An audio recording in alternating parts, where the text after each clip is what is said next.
ఈరోజు సుదీర్ఘకాలంగా మేము చేస్తున్న యుద్ధం సమాజంలో ఒక మార్పు కోసం పెట్టిన పార్టీ ఇది. క్లీన్ పాలిటిక్స్ కోసం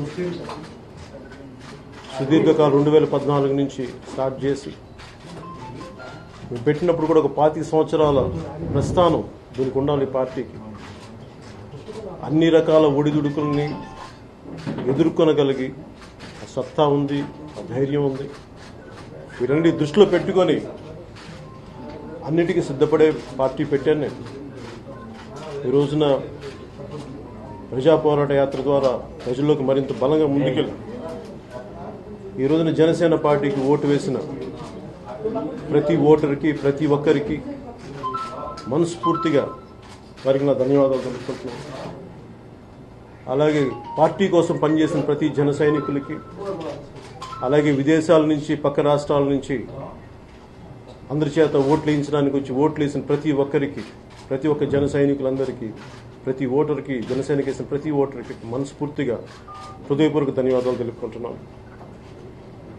అలాగే బలమైన మెజారిటీతోటి వచ్చిన వైసీపీకి, ముఖ్యమంత్రిగా ప్రమాణ స్వీకారం చేయబోతున్న జగన్మోహన్ రెడ్డి గారికి మనస్ఫూర్తిగా నా హార్దిక శుభాకాంక్షలు తెలియజేస్తున్నాను. అలాగే ప్రధానమంత్రి ఇంకోసారి ప్రమాణ స్వీకారం చేయబోతున్న మోడీజీ గారికి కూడా నా శుభాకాంక్షలు తెలియజేస్తున్నాను. ఈ సందర్భంలో నా తెలియజేసుకుంటుంది కూడా ఏ స్పెషల్ కేటగిరీ స్టేటస్ అయితే వస్తుందని ప్రామిస్ చేస్తారో అది అక్కడ కూడా మెజారిటీ వచ్చింది, ఇక్కడ కూడా బలమైన మెజారిటీ వచ్చింది. ఎవరి మీద ఆధారపడాల్సిన అవసరం లేదు. కాబట్టి ఇప్పటికైనా స్పెషల్ కేటగిరీ స్టేటస్ ఇచ్చి ఆ మాట నిలబెట్టుకున్న మనస్ఫూర్తిగా నేను అభ్యర్థిస్తున్నాను. అలాగే జనసేన స్టార్ట్ చేసిన మేము ఒక న్యూ ఏజ్ పాలిటిక్స్ ఎక్కడ కానీ కనీసం ఒక సారాయి ప్యాకెట్లు కానీ డబ్బులు ప్రభావితం లేకుండా చాలా క్లీన్గా చేసాం పాలిటిక్స్. కొత్త తరం యువతకి సీట్లు ఇచ్చాం మేము. ఇవన్నీ మాకు చాలా ఆనందం కలిగించిన విషయాలు. ఇది మా ముందున్న భవిష్యత్తులో మా ప్రణాళిక కానీ వేసిన ప్రతి ఓటు మాకు చాలా విలువైన ఓటు. నేను ఏ మాట మీద అయితే చెప్పానో కట్టుబడి ఉంటాను నా చివరి శ్వాస వరకు అనేది. నేను అదే మాట మీద నిలబడి ఉన్నాను. నేను 2 స్థానాల్లో ఓడిపోయినప్పటికీ, నాకు మా వాళ్ళు ఒకళ్ళు గెలవకపోయినప్పటికీ, నేను ఏ మాట అయితే ఇచ్చానో నా కడ శ్వాస వరకు రాజకీయాల్లో ఉంటాం, ప్రజా సమస్యల మీద పోరాడతాం, వారికి అండగా ఉంటామని నేను తెలియజేసుకుంటాను. థ్యాంక్ యూ అండ్ జై హింద్. 66 లక్షల మంది అవ్వాతాతలకు, వితంతులకు, వికలాంగులకు గతంలో ఎప్పుడు జరగని విధంగా మంచి చేసాం.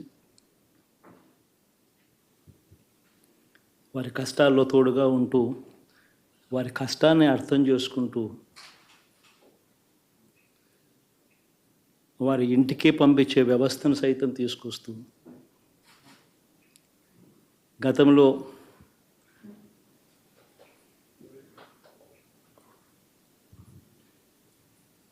మా ప్రభుత్వం అధికారంలోకి రాకమునుపు ఇస్తూ ఉన్న చాలని పెన్షన్ నుంచి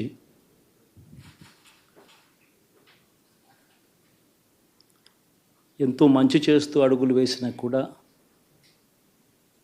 ఆ అవ్వాతాతలు చూపిన ఆప్యాయత ఏమైందో కూడా తెలియడం లేదు. దాదాపుగా 1,05,00,000 మందికి, పొదుపు సంఘాల అక్క చెల్లెమ్మలకు మంచి జరిగిస్తూ వారి కష్టాలనే మా కష్టాలుగా భావిస్తూ ఇచ్చిన ఏ మాట తప్పకుండా అన్ని రకాలుగా వాళ్ళకు అండగా ఉంటూ ఆసరాతో తోడుగా ఉన్నాం. 0 వడ్డీతో సైతం అండగా ఉన్నాం. చేయూత సైతం తోడుగా ఉంటూ నిలిచాం. మరి ఆ 1,05,00,000 మంది అక్క చెల్లెమ్మల ప్రేమాభిమానాలు ఏమయ్యాయో తెలియవు. 26 లక్షల మంది చేయూతను అందుకుంటున్న అక్క చెల్లెమ్మలు వారి ఆప్యాయత ఏమైందో తెలియదు.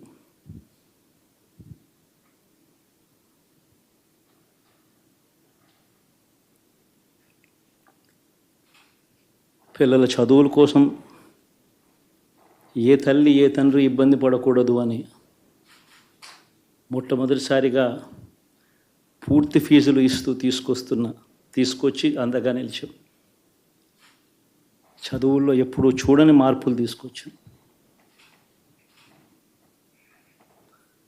దాదాపుగా 12 లక్షలు మందికి సంవత్సరానికి మంచి జరిగిస్తూ ఆ పిల్లలు ఆ తల్లుల అభిమానం ఏమైందో కూడా తెలియదు.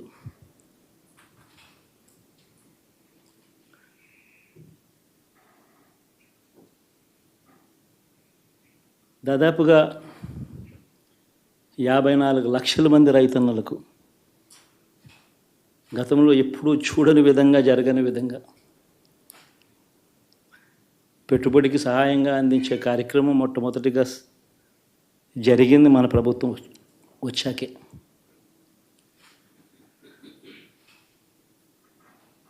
మరి అంతగా రైతన్నలకు తోడుగా ఉంటూ రైతన్నలకు రైతు భరోసా ఇవ్వడం కానీ, సమయానికే వారికి ఇన్పుట్ సబ్సిడీ ఎప్పుడు జరగని విధంగా సీజన్ ముగిసేలోగానే ఇచ్చే కార్యక్రమం కానీ, ఉచిత ఇన్సూరెన్స్ కానీ, పగటిపూట 9 గంటలు ఇచ్చే కార్యక్రమం కానీ, ఉచిత విద్యుత్ ఇచ్చే కార్యక్రమం కానీ, మరి 1/2 కోటి మంది రైతన్నల ప్రేమ ఏమైందో తెలియదు.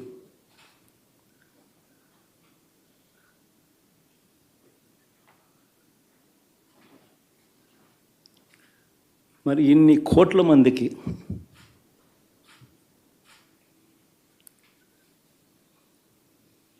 పేదవాడికి తోడుగా ఉంటూ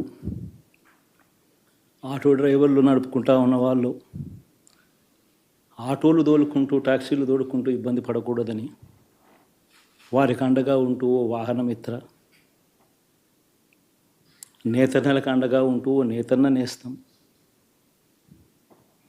మత్స్యకారులకు తోడుగా ఉంటూ మత్స్యకార భరోసా, ఫుట్పాత్ మీద చిన్న చిన్న ఇడ్లీ షాపులు పెట్టుకొని నడుపుకుంటూ, చిన్న చిన్న బంకులు పెట్టుకొని నడుపుకుంటూ,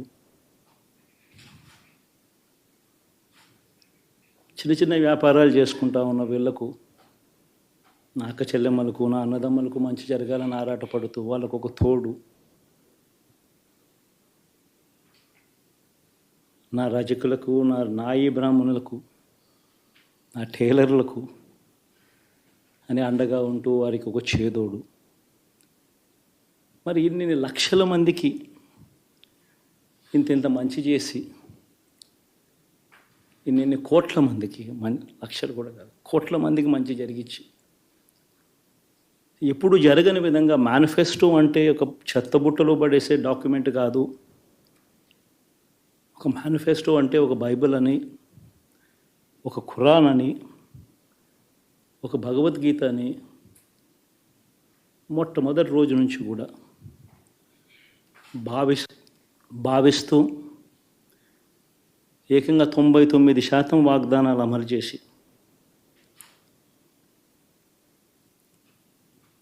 అంతే చిత్తశుద్ధితో ఆ మేనిఫెస్టోను కూడా అక్క చెల్లెమ్మల ఇంట్లోకి తీసుకొని వెళ్ళి చూపించి మీరే టిక్కు పెట్టండి అనే నిబద్ధత గల ప్రభుత్వంగా పనిచేసాం.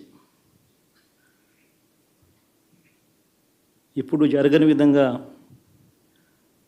పిల్లల చదువులు, పేదరికం పోవాలి అని అంటే పిల్లల చదువులకు క్వాలిటీ ఎడ్యుకేషన్ అవసరం అని మొట్టమొదటిసారిగా ఇంగ్లీష్ మీడియంను వ్యతిరేకిస్తున్న వాళ్ళందరూ పెత్తందారులతో యుద్ధం చేసి సైతం పిల్లలకి ఇంగ్లీష్ మీడియం తీసుకొని రావడమే కాకుండా టోఫుల్, ఐబీ లాంటి కళలు కూడా కలం.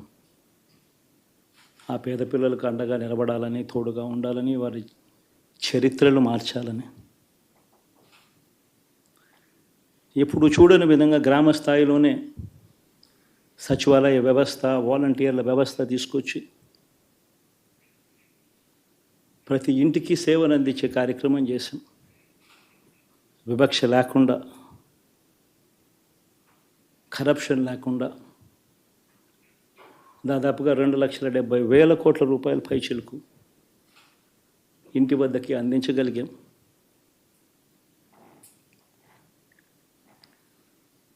ఇప్పుడు చూడని మార్పులు తీసుకురావడమే కాకుండా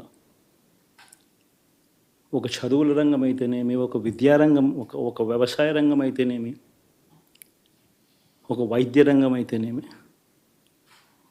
ఏ పేదవాడు ఎప్పుడూ ఇబ్బంది పడకూడదు అని ఎప్పుడు ఊహించని విధంగా మార్పులు తీసుకొస్తూ పేదవాడికి అండగా నిలబడగలిగాం.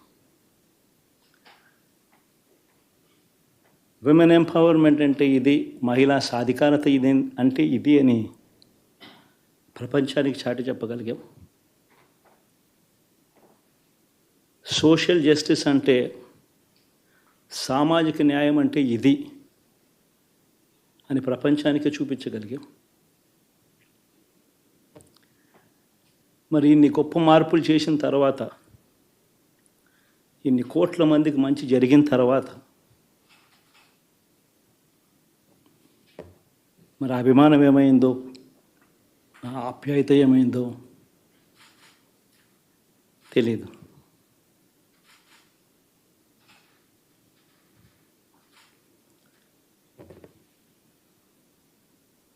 ఎవరో మోసం చేశారో, ఎవరో అన్యాయం చేశారు అని చెప్పి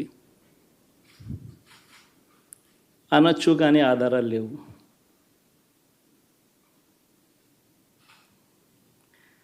ఏం జరిగిందో దేవుడికి తెలుసు. పెద్ద నేనైతే చేయగలిగింది ఏమీ లేదు. ప్రజల తీర్పు తీసుకుంటాం, కానీ మంచి చేయడానికి మాత్రం ప్రజలకు తోడుగా ఖచ్చితంగా ఉంటాం. వాయిస్ ఆఫ్ ది వాయిస్లెస్ కింద ఈ పార్టీ తాను చేయాల్సిన పని తప్పకుండా చేస్తుంది. పేదవాడికి అండగా ఉండే కార్యక్రమంలో ఎప్పుడూ కూడా పేదవాడికి తోడుగా ఉంటూ గలం విప్పుతుంది, పేదవాడికి అండగా నిలుస్తుంది. పెద్ద పెద్ద వాళ్ళ కూటమి ఇది, ఢిల్లీలో సైతం శాసించే పరిస్థితుల్లో ఉన్న కూటమి ఇది.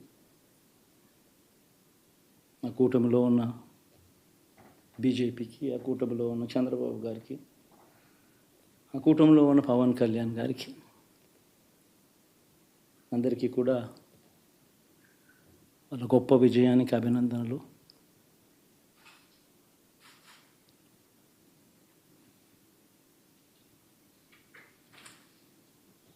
ఓడిపోయినా కూడా